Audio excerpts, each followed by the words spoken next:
House in Baltimore, many years in the league and our Monster Mondays, but his time is valuable because he's checking in from the home of the world champions, and he also is busy with his film sessions group now at NFL Network and checking in from the home of the world champion Philadelphia Eagles. He knows how much I rubbed this in 17 years ago when we won. We welcome the great Brian Baldinger back on. You can follow him out at NFL Network as well as at Baldy NFL. And how goes this championship thing up there in filthy Baldinger? They're still celebrating. I drove through for a Black Crow show a couple weeks ago, and I know there's a lot of Eagles gear up there and a lot of Philly pride, my man. Well, it's not just there, Matthew. I was in line putting a wager down, a small wager at the Kentucky Derby, the 144th running for the Roses on Saturday, and some Eagle fans from 3 lines over in about the crowded room as there was, and they busted out the Fly Eagles Fly song, and I joined in with them. And that's an awful song, by the way, Baldy. I mean, no offense. I know you played there. In your era, I was a season ticket holder when you played there. They didn't play that song, right? Like when you were a player, you had never heard that song, right? I think you would bust out, EA, an Eagles chant now and then. I don't know if they sang the whole song, not like they do now, but you don't have to go very far to hear it anymore. So the parade is still going on as far as I know, Nestor. Well, I can tell, and things have turned down here, not only for the franchise, but certainly for one of Philadelphia and Audubon's favorite sons in Joe Flacco. Baldy, I haven't talked to you, and I haven't seen you tweet about it. I haven't seen you talk about it, but there were a lot of people here that went to sleep, me being one of them accidentally, with my laptop out, my phone on after Hayden Hurst and thinking, well, Ozzy's done. I was awakened about 18 minutes later when Lamar Jackson was walking across the stage and there was a purple logo up, and I literally had taken a little cat nap at 11:30 because it was late and it was a long day. And I don't know what Joe thought of that, and certainly Joe hasn't spoken out. But look, you played in this league. You replaced a guy at some point. At some point, some guy replaced you, right?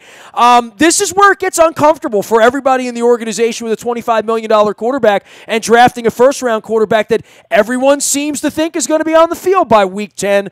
I'm pumping the brakes on that, but are you? I am, but I also know that the heir apparent might be in the building. And I don't know what kind of pressure there is. I mean, Joe Flacco didn't take a snap the entire offseason last year, not until week 1. Nobody knew what his health was going to be, and even when he played, I don't believe he was consistently healthy. I think there were some days where Joe really struggled. It's Ozzie Newsome's last draft. I thought he was a wizard. He moved up and down the board like a guy that had been doing this for, the better part of 25 years, which he's done. And somehow he got the most draft picks, maybe the future heir apparent quarterback, a bunch of other help. But I think, like a lot of guys, Ernie Accorsi being one, his last draft was a draft and he traded for Eli Manning. A lot of these guys want to see the organization in good hands when they step away, and they're just fans of the team. And Lamar Jackson is there. He's not going to go away. He's got 5 years, all right? There's no pressure right now on Joe Flacco, unless it's pressure that Joe puts on himself. Joe Flacco is the quarterback. But, look, there's going to be some push if Joe struggles, if the team doesn't play well, to get Lamar Jackson on the field. It's just the way it goes. If Brett Favre didn't play as well as he did when they drafted Aaron Rodgers, then Aaron Rodgers would have been out there. If Brett had gotten hurt, Aaron Rodgers would have stepped in. So those are things that are just there. I don't think Joe is a fan of this move at all. Nobody ever is. You can't tell me who the backup quarterback to Drew Brees is. You can never tell me who the backup quarterback, for the most part, to Tom Brady was, or Peyton Manning. These guys that think that they're franchise quarterbacks don't like to be challenged. Joe Flacco wishes they had used that pick on a player that could help him score more touchdowns. But that didn't happen. And so Joe's going to have to, he's going to have to look. I mean, maybe it lights a fire under Joe. I've seen that happen before with guys. Maybe he plays better. But Lamar's in the building. He's not going away. Brian Baldinger's here. He is Baldy NFL. And, Joe Flacco's here. I don't know if he's going away or not. You mentioned the lighting of the fire and all of that and all of Ozzy's death moves, and I'll sign off on all that. Baldy, I think they're a better team than they were January 1st. I like most of the offseason given, the limitations they have with the cap and losing a guy like Ryan Jensen that they would have preferred to have kept around. Obviously trading into 12 draft picks and picking a quarterback and a couple of tight ends and Zeus's kid. That's a heartwarming story and all that. But, Crabtree and Brown and, what they did in the free agent market at the wide receiver position, they've certainly shaken that room up and changed things around a little bit. I give them a puncher's chance of winning 10 or 11 games this year. I don't think they've deteriorated here in the offseason. Well, they get Marshall Yanda back. I mean, you can talk about Jensen and all that. I mean, if you get Yanda back and he's healthy, I mean, they're better up front. He just makes people around him better. They got to get better up front. Skura, whether he's the center or not, I mean, they got to get better up front. They got to stay healthy. Look, the team was decimated, and nobody wants to talk about injuries, but they were decimated before they got out of training camp last year.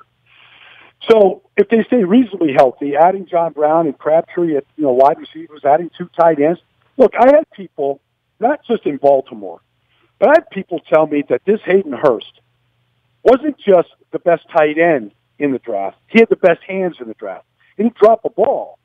I mean, if they could just get some production out of the tight ends with Andrews and Hurst, I mean, Joe Flacco is going to play better. And if Hand is back and they're healthy up front, they're better. They're better wide receivers. So, yes, I mean, they can win 10 or 11 games. And you never know about these rookies, when they're going to hit. I mean, nobody knew anything, really, when they signed last year Alex Fowler. Nobody knew what he was going to do. He looked like he was going to be a pretty good back for him. Didn't do anything in Seattle, but he looked like he could be a pretty good back for Baltimore. So, look, I think they could be better offensively, and they have to get better offensively. They've got to be just a more dynamic football team. Nasty, they can't just play defense and have, the best field goal kicker in the league, hit threes all day. I mean, it's not putting any fans in the seats, and it's not going to give them a puncher's chance to beat Pittsburgh if they can't score a lot more points. Baldy, you mentioned bringing a quarterback in here and giving away the 2 next year and moving up, and they get the extra year of Lamar because of the 32nd, slot. And, the Ravens are never going to fall asleep on any of that kind of stuff as an organization, from Dick Cass and Ozzie and Eric and Pat Moriarty, and knowing the rules. And to your point, it's one of the great benefits of having the same group of people is that you do become a cowboy on draft night. You can trade back, and everyone in the league, and you can make honest deals, and you can get guys on the phone, and how to prepare for what if Lamar Jackson is sitting there on 32 and we can get on the phone with Philadelphia. Are we prepared to do that and get that kind of a deal done? And I think on the quarterback side, and maybe from your era back when Hostetler and the Sims thing happened, Foles winning a Super Bowl as a backup quarterback, that's something that most people like you and I and people playing in the league, most pundits, never talk about that as being even feasible or logical, or you even think,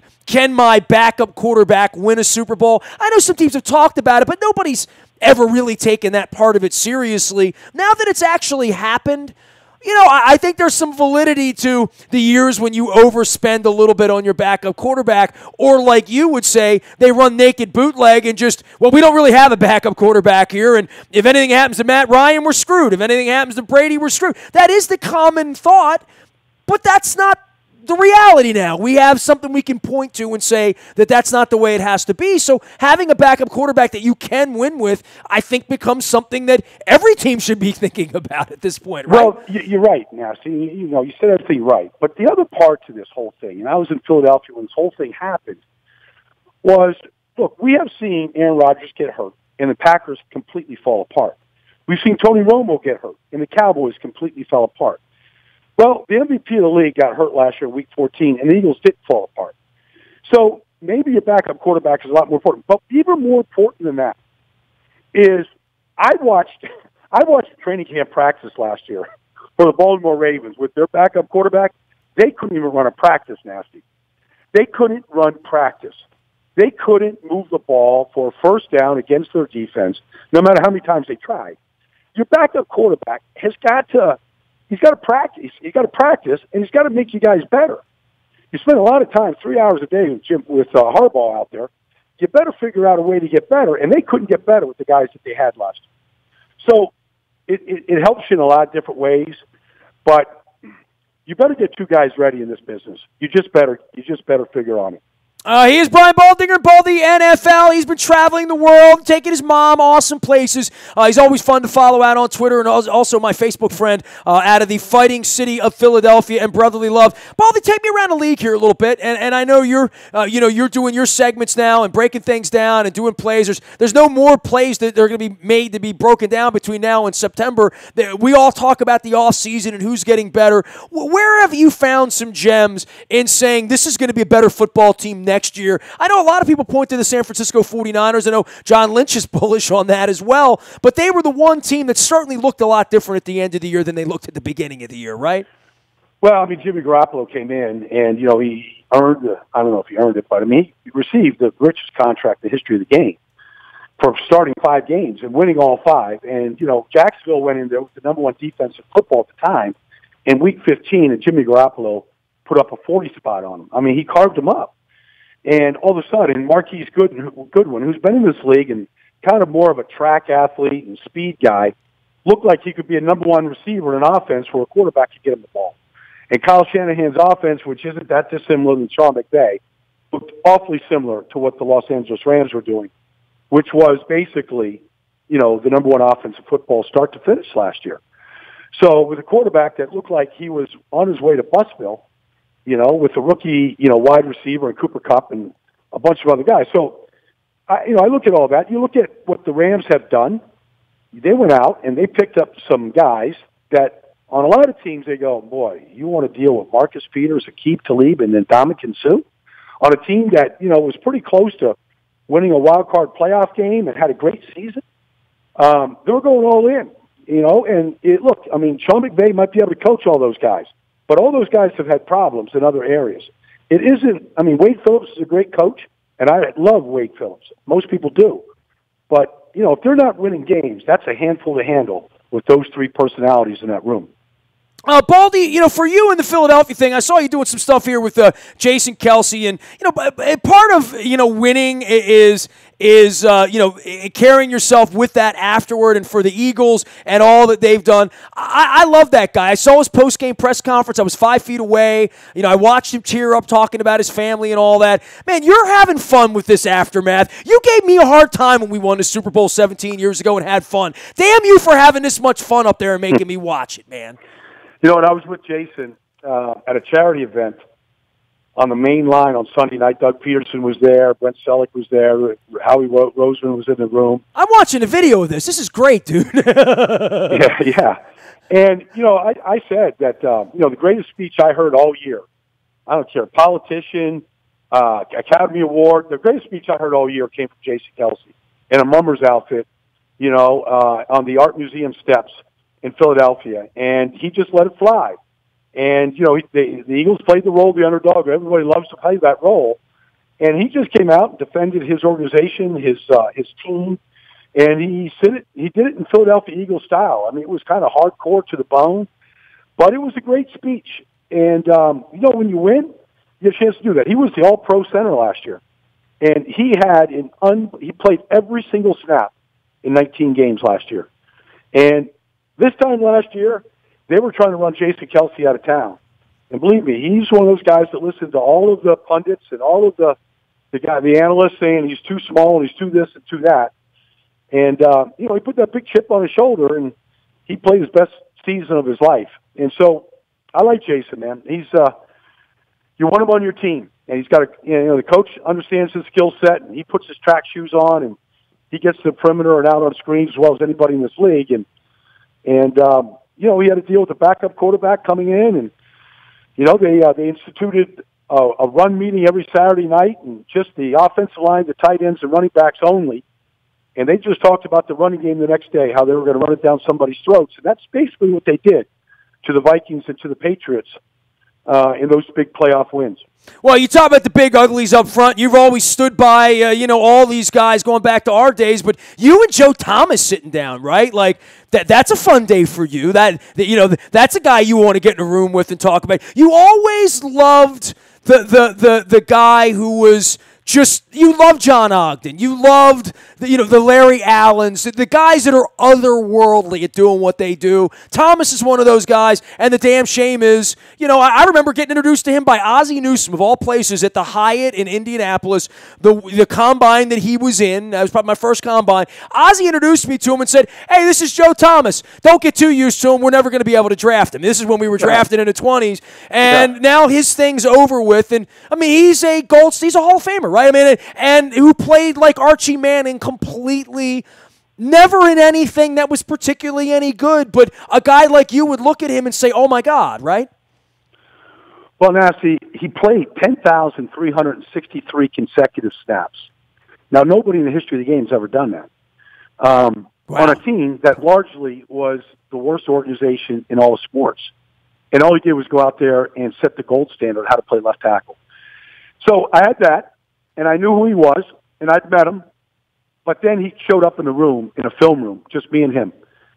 And it was riveting. It's actually riveting television. We were in there for 2 hours. We could have spent 6.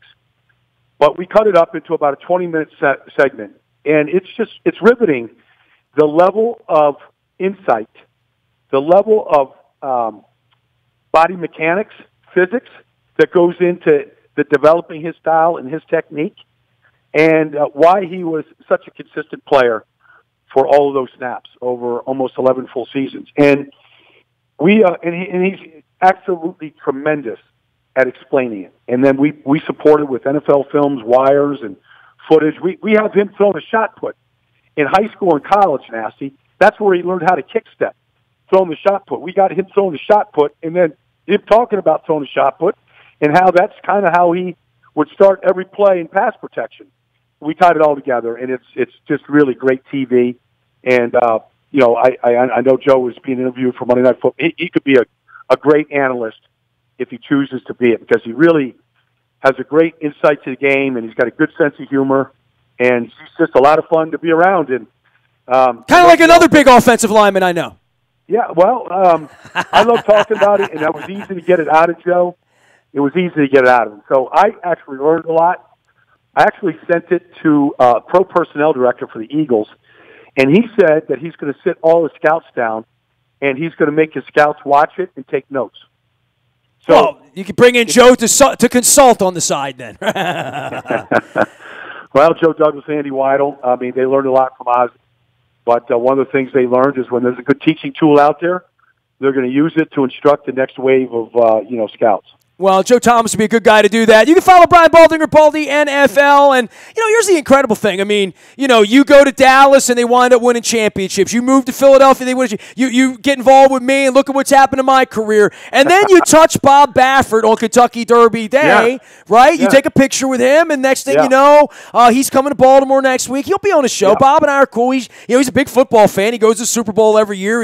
He's sat with us many, many times. But you had, and I feel like you as the true travel dog, that's 2 G's in the dog, that you've been all over the world. I usually ask you for some advice, and I'm sure there's a couple. I mean, have you been to like the Seychelles? Are there places you haven't been yet to explore? Have you seen the Northern Lights yet, Baldy? I mean, just a couple of things. I know you've done a lot of things, but you had never been to the Kentucky Derby, which I find that to really be kind of incredible, because now you're 40 years old. I mean, I figure you've had a lot of opportunities to go there, right? Well, I don't know. It was funny. I lived in Indiana. I played for the Colts for 4 years, and the Derby is always the first Saturday in May. And the first Saturday in May in Indianapolis, which is 2 hours away from Louisville, I mean, we always had our first mini camp the first Saturday in May. And so there's a Kentucky Derby going on, and we're out there in the football field with a bunch of rookies, running a mini camp. So I was so close, I could never go. And so I'm involved with this app, horseracesnow.com. I'm in with Kenny McPeak, who's a great trainer out of Lexington, a couple guys. And so they said, come to Lexington, and we'll go to the Oaks on Friday, and we'll go to the Derby on Saturday, and we'll meet the Bob Bafferts of the world and some of the other big, trainers and owners, and we'll have a great time. And I did. And I came away, Nasty, going, this is the single best sporting event in America. I've said that for 20 years. I tried to tell you 20 years ago. I just can't believe you've been out of the league 20 years. You give me that excuse about Indianapolis. I just had figured why this. I mean, was this something ever on your list? Because if it was on your list, you would have done it, right? Sometimes it was, but now I'm glad I did it this way. I mean, I could have gone just as a fan, sat in the stands, bought a ticket, and sat in the infield, and all that, and that would have been great, and I would have enjoyed it. Probably just as much as I enjoyed this, but I got some red carpet treatment here, and, we're out there on the track and in the winning circle and around some of these horses and owners. I mean, some beautiful girls, and, it was just definitely. It was a first-class event. I mean, they treated me really well. Yeah. And so I can't wait to go back, to be honest with you. The Oaks is underrated, and the Oaks is nice, right? I mean, you get that little pre-gamer on Friday? Friday, the Oaks is $1 million race, Nasty, and I had a buddy of mine had a horse in it, wow. And we were there cheering him on. He came in just out of the money and lost by nose, fourth place, but the build-up to it was, and it was a beautiful day on Friday, unlike Saturday, and I didn't know that there was almost 2 full days at the Derby like that. It was a great race day on Friday. Well, you got to listen to your buddy Nestor when I give you some, I give you some tips, Baldy. I mean, I try to help you out when I can. But, hey, man, keep up the great work with the breakdowns that you're doing. I think it's so in your wheelhouse, man. You sitting and talking to other football players about this stuff. Love watching this stuff. We'll be following you all summer long. Rest up a little bit. Enjoy your time with your mom. It'll be training camp in no time around here. And we got a real quarterback controversy here, Baldy. It's it's exciting, I think, when the Orioles are in last place or fifth place, as they call it. Yeah. Well, I know you're doing your share of putting the Orioles in the rightful place for the product that they're putting out there at the Great Camden Yards. I'm going to Tampa with the Caps this weekend. I'm not worried about any of that. I'm concerned with, there's a lot of things on my bucket list, Baldy. I want to go chase the Northern Lights in this place up in Finland. My wife really wants to do safari. And I don't have like a million things left in my life. I mean, 2 Super Bowls, the shows I've done, these incredible friendships and relationships and concerts and crazy things I've done.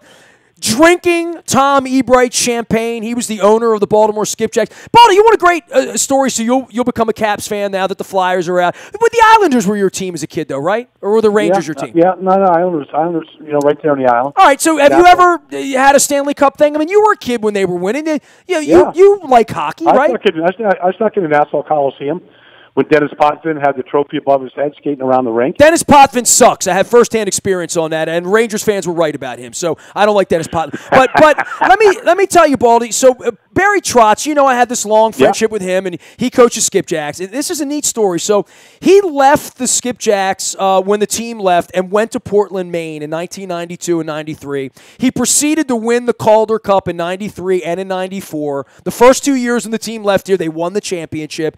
And the owner of the team was married to a woman named Joyce. His name was Tom Ebright. He's a wonderful man. He was from Scranton, Pennsylvania. Really wonderful guy. Made his money in business and a very even-keeled, I don't think he had an enemy in the world. He was a lovely man. And his wife happened to be from Dundalk, which is why they put the team here. He wanted to be a do-gooder. He wanted to be in the sports business. And he still lived in Scranton. And he took a home down here in Baltimore. His wife was from my hometown. And in 1993 and 94, he contracted multiple sclerosis, and, he met the demise that so many do when they contract this disease. But he was physically breaking down at that time, and I think that's one of the reasons he moved the team to Portland. Won 2 championships, and he handed Trotz a bottle of champagne on the second one in 1994, okay? And he said to Trotz, when you win the Stanley Cup, I want you to drink this. I'm not going to be here to see it, but when you win the Stanley Cup, I want you to drink this champagne. And this is when Trotz is an AHL coach, and it happens in the aftermath. Trotz has taken that bottle of champagne and had it in storage in Nashville for, 20 years. He's brought it to, it's here, it's in D.C., and we always talk about that when he wins the Stanley Cup, we're going to drink that bottle of champagne out of the Stanley Cup together to honor Tom Ebright, who left us almost 20 years ago. So that's what's at stake here, Baldy. You know what I'm saying? This is important stuff. So that's what I'm doing over the next month, okay? Great story, and there's obviously a tremendous rooting interest for you. So, you got the underdog role. I'm rooting for the Eagles. You can root for the Capitals, all right? So be nice. I will root for the Caps. All right. I've got no problem rooting for the Caps. I got skin in the game here, Baldy. This is important. I have to sit down with the owner of the Caps and the Wizards in a couple of weeks. So I hope he keeps winning. and it delays the meeting that we're going to have. Well, if you're sitting with him, then I hope he has a Stanley Cup. He'll be in a much better mood. Better mood than the Wizards left him in. Love you, Baldy. Keep up the great work. We'll be following along. Thanks for coming on, bud. Always a pleasure, Nestor. Brian Baldinger. He is Baldy NFL out on Twitter as well as at the NFL Network doing the breakdowns. The hashtag is Baldy Breakdowns as well. He's been doing film sessions here. A huge piece with Doug Peterson out as well. And I know Doug Peterson's writing a book with my pal Dan Pompei as well. So good summer around here. Baldy took a picture with Ron Jaworski. They're meat lockering up there in Philadelphia as well. Jaws is going to be on here to talk about the Philadelphia Soul. They take on the Brigade down at the Royal Farms Arena on the 25th of the month. You can learn more at BaltimoreBrigade.com as well as downloading the Monumental Sports app with the aforementioned owner of the Washington Capitals, Ted Leonsis. And I've got my Brigade AFL hat on here to honor football. How about that? Nasty at WNST.net finds me. Facebook, Twitter, LinkedIn, Snapchat, Instagram, streaming live on our Facebook as well as our YouTube WNSTV channel. We are WNST.net, AM 1570, and WNST Towson, Baltimore, and we never stop talking Baltimore sports.